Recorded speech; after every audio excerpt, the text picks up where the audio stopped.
Chapter 4, the King James Bible, or Let There Be Light Reading. In 1611, the powers that be turned the world upside down with a labor of love, a new translation of the Bible. A team of scribes with the wisdom of Solomon went the extra mile to make King James translation all things to all men, whether from their heart's desire to fight the good fight or just for the filthy lucre.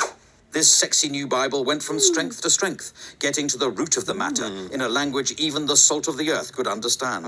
The writing wasn't on the wall, it was in handy little books, with fire and brimstone preachers reading it in every church. Its words and phrases took root to the ends of the earth, or at least the ends of Britain.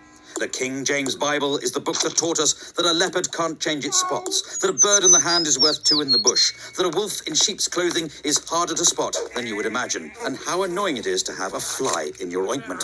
In fact, just as Jonathan begat Meribal, and Meribal begat Micah, the King James Bible begat a whole glossary of metaphor and morality that still shapes the way English is spoken today.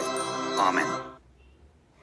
Chapter 5, The English of Science, or How to Speak with Gravity. Before the 17th century, scientists weren't really recognized, possibly because lab coats had yet to catch on. But suddenly Britain was full of physicists. There was Robert Hooke, Robert Boyle, and even some people not called Robert, like Isaac Newton. The Royal Society was formed out of the Invisible College, after they put it down somewhere and couldn't find it again. At first they worked in Latin. After sitting through Newton's story about the pomum falling to the terra from the arbor for the umpteenth time, the bright sparks realized they all spoke English, and they could transform our understanding of the universe much quicker by talking in their own language.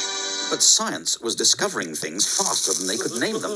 Words like acid, gravity, electricity, and pendulum had to be invented just to stop their meetings turning into an endless game of charades.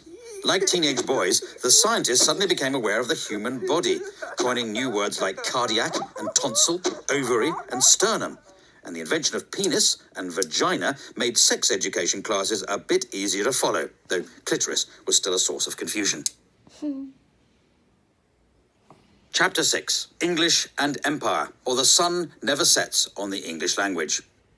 With English making its name as the language of science, the Bible and Shakespeare, Britain decided to take it on tour, asking only for land, wealth, natural resources, total obedience to the crown, and a few local words in return. They went to the Caribbean looking for gold and a chance to really unwind, discovering the barbecue, the canoe, and a pretty good recipe for rum punch. They also brought back the word cannibal to make their trip sound more exciting.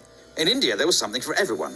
Yoga to help you stay in shape while pretending to be spiritual. If that didn't work, there was the cummerbund to hide the paunch. And if you couldn't even make it up the stairs without turning crimson, they had the bungalow.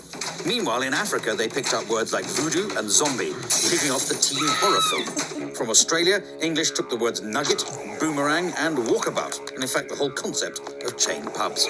All in all, between toppling Napoleon and the First World War, the British Empire gobbled up around 10 million square miles, 400 million people, and nearly 100,000 gin and tonics, leaving new varieties of English to develop all over the globe.